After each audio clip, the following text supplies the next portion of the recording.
FinMed existe à Marseille depuis 5 ans, vous le savez. D'ailleurs, au passage, FinMed Marseille devient FinMed Provence et nous lançons le 20 juin prochain, au cœur même de l'écosystème de Sophia Antipolis, au Business Pole de Sophia Antipolis, le FinMed Riviera, sur le modèle que nous connaissons.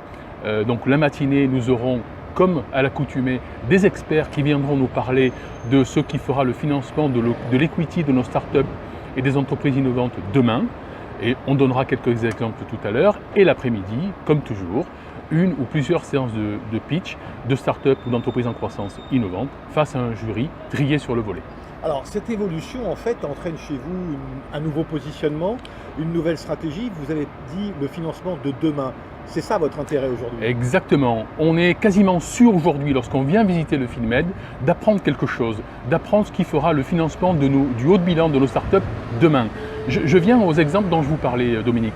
Nous allons parler cette année de la manière dont on finance ou on commence à financer nos startups par le Family Office, mono et multi-family office. Très intéressant d'apprendre que des family office nationaux viennent s'installer sur la région, Marseille mais Nice aussi et Monaco, vous l'imaginez, pour venir s'intéresser aux risques startups.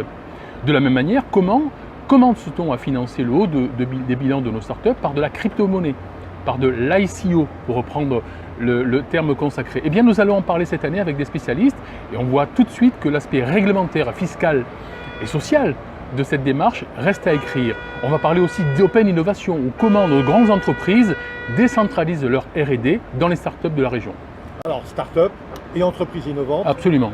Donc l'après-midi, on a des startups qui vont pitcher. Vous en avez une douzaine aujourd'hui qui sont inscrites? Oui, je rappelle, Dominique, si vous m'y autorisez, le modèle un peu différenciant du FinMed. Bien souvent, dans ce type d'événement, les visiteurs doivent payer pour venir prendre de l'information et surtout, les startups doivent payer pour venir pitcher. Nous sommes sur un modèle économique totalement différenciant. Les visiteurs peuvent librement s'inscrire sur le site fid-med.com pour visiter le site dans la matinée. Et surtout, les startups ne paient pas, ce qui nous laisse avoir un degré d'exigence assez élevé sur leur validation.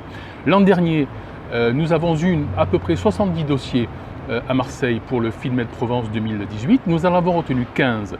Cette année, nous pensons avoir une douzaine de startups qualifiées pour le FinMed Riviera le 20 juin. Qualitatif plutôt que le quantitatif. Exactement. Et le positionnement du FinMed est très simple, très clair.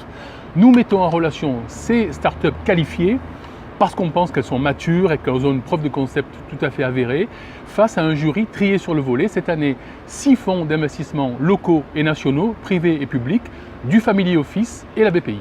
Alors, dernier point, Francis, c'est la première manifestation organisée en partenariat par les 2 clusters numériques de la région, Télécom Valley à Sophia Antipolis et Made in Soft à Marseille-Aix.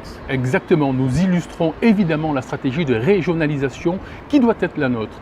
Nous ne pouvons pas rester sur notre écosystème. FinMed est finalement une passerelle entre les 2 clusters, Télécom Valley et Made in Soft. Nous en sommes ravis et nous ne nous arrêterons pas là. Nous ferons sans doute un jour le FinMed à Toulon, sans doute un jour le FinMed à Montpellier, peut-être voire à Avignon, nous verrons bien.